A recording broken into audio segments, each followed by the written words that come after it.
speaker. But before I do that, first I have to tell you a little bit about the business tradition in Pensacola, because Brother Jibril is coming from this heritage and this legacy of the history of business in Pensacola. And a lot of folk don't know that we haven't always been in the place that we are today.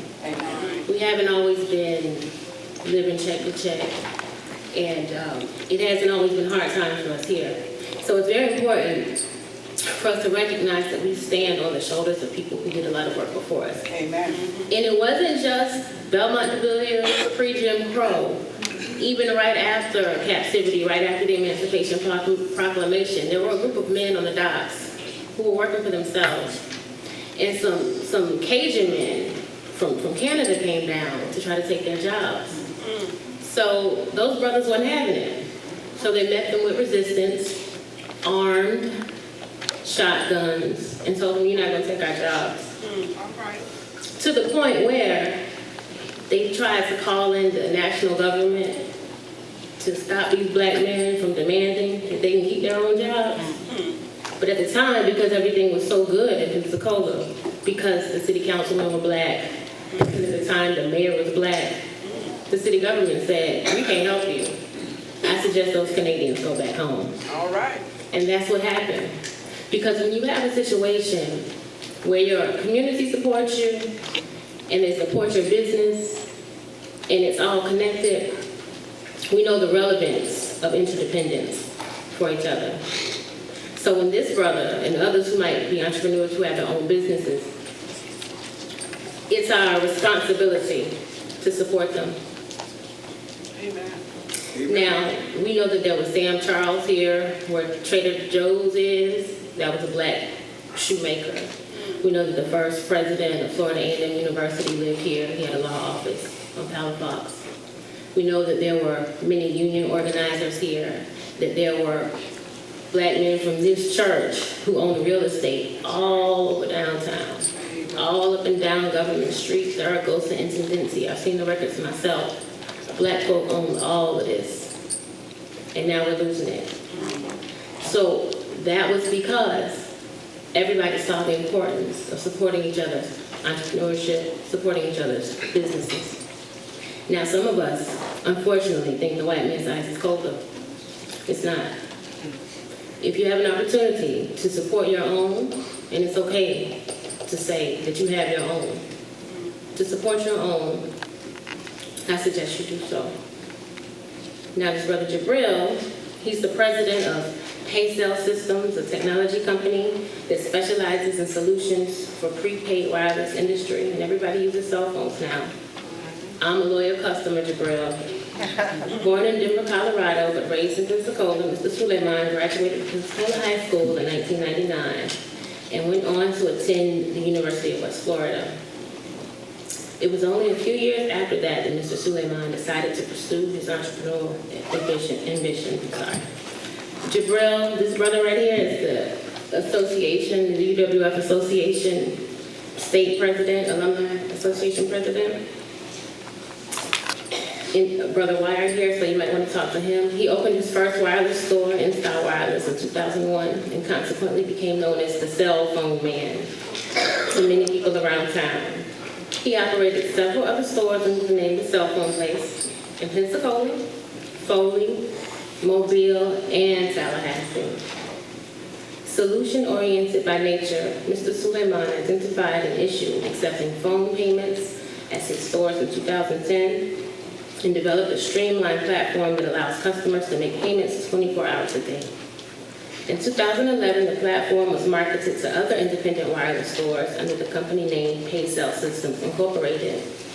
In 2004, Mr. Sulaiman was elected as a board member of the Gulf Coast African American Chamber of Commerce, where he helps to solve problems surrounding economic and business development in Pensacola.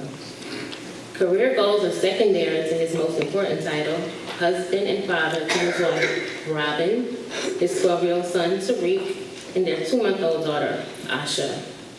After a selection from the youth choir, the next voice you will hear is our speaker. Thank you. Amen. I do want to thank Pastor and Ellen Chapel, Monique, for definitely inviting me today. Definitely also I want to thank Tony for giving me such a wonderful introduction. I am a little nervous. I have a couple pages of notes here. I promise I wrote in big type, so it's not a lot. I was trying to think of what to really talk about today. Monique, she asked me to speak to everyone and speak to the kids. And so a few nights ago, I woke up in the middle of the night and I was inspired by the word choice, or choices. I'm always lecturing to my 12-year-old son, Tariq, about choices and making the smartest choices throughout his life. That's something that I'm steadily drilling inside of him. His mother has told him, hey, if you see somebody at school picking on you, beat them up. And I'm like, no, Tariq, make the smartest choice in that situation that you're in. I can't tell you what to do. That's ultimately up to you, for you to learn what that is and what that smart choice is in that time. Either fight or run or go tell someone or something like that. So, I figured choices would be the good subject to talk about today to the kids. First of all, I do want to apply the graduating class of 2014. Turn up.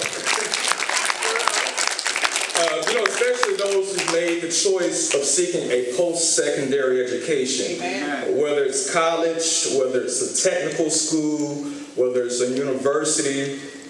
I believe I've read in Robert Kiyosaki's book, Rich Dad, Poor Dad, he tells you that college or some type of post-secondary education, it may not necessarily give you the fiscal knowledge that you need to make it through life, but it will give you the ability to critically think about life and be able to reason and understand about life.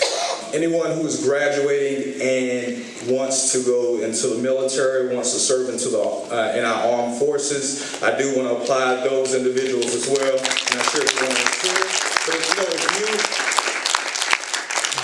if you decided to serve and protect in our armed forces, I definitely applaud you guys for taking that responsibility and taking that upon your shoulders to do that. Lastly, some of you guys have decided to enter directly into the workforce, and that's definitely okay also. Get a job, make money, take care of things, take care of your life. That's definitely great.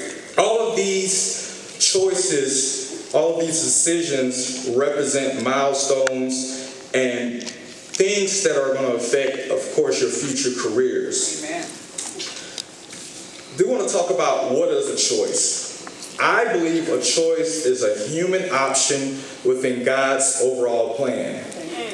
Within that plan, you have the choice of making smart decisions and not so smart choices.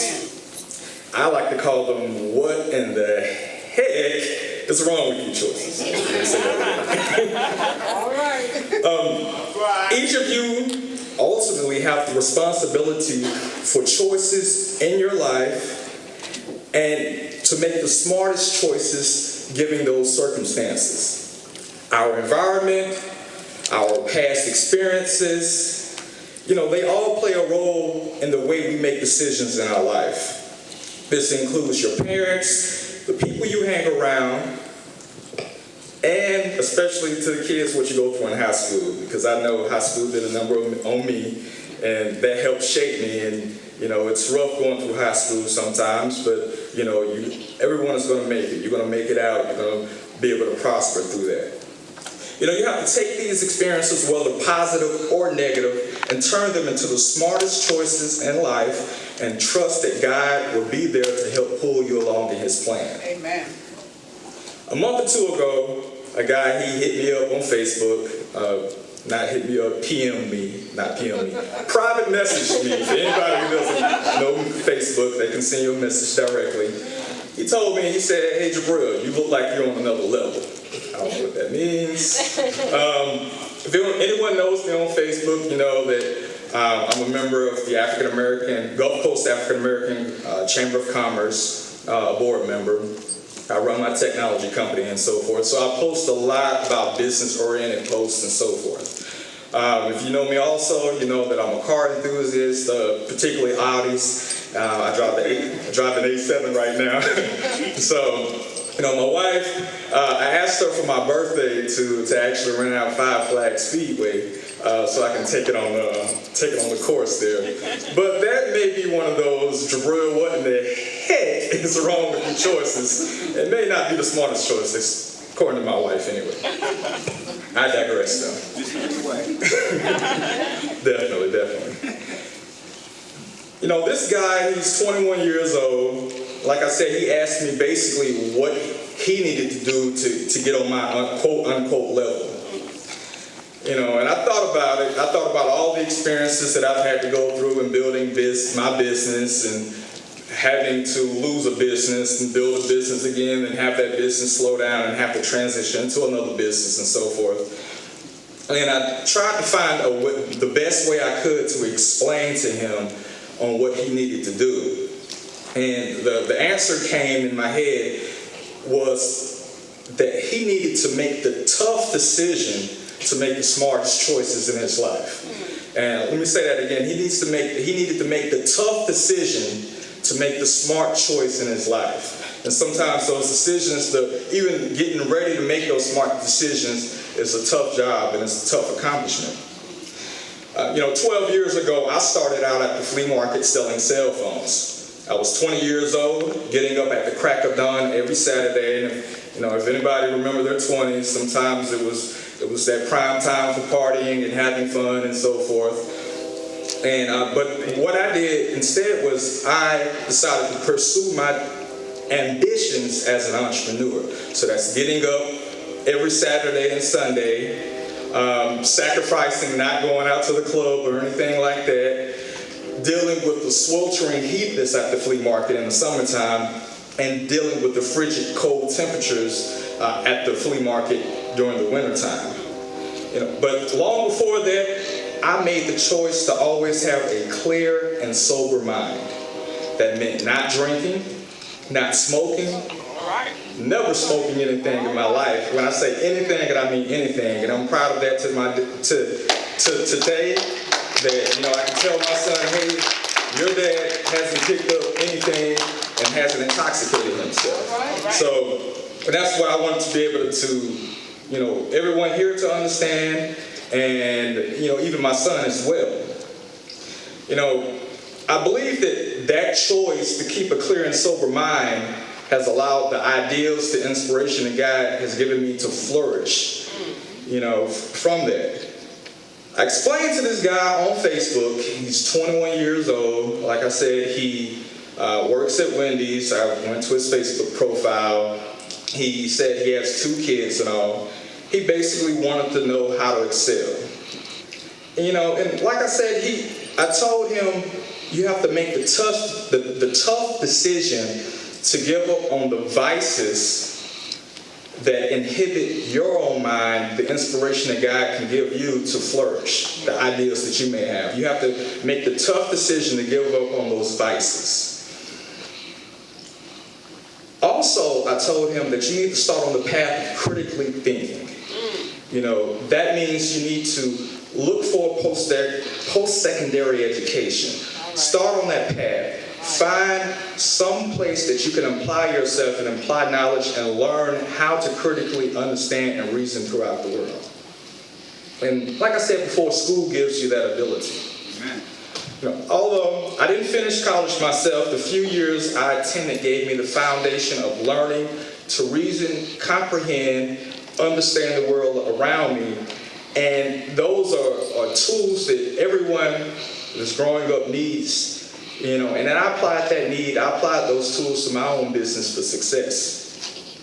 That's what, I want you to understand today. I want you, kids, definitely, you're growing up, I want you to understand that you have to make the smart choice to steer clear of the things that can pollute your mind, your spirit, and the vision and what you want to do in life. Amen.